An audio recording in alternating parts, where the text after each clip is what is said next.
A member of the Legislative Assembly is a representative elected by the voters of an electoral district to the legislature of state government in the Indian system of government.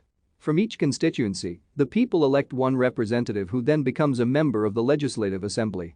Each state has between 7 and 9 MLAs for every member of parliament that it has in the Lok Sabha, the lower house of India's bicameral parliament.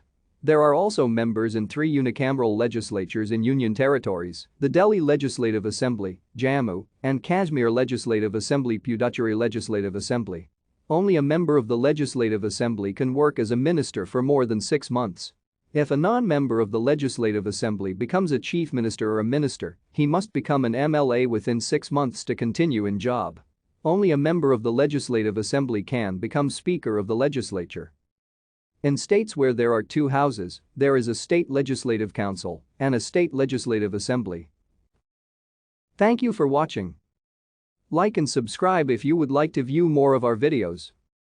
Have a nice day.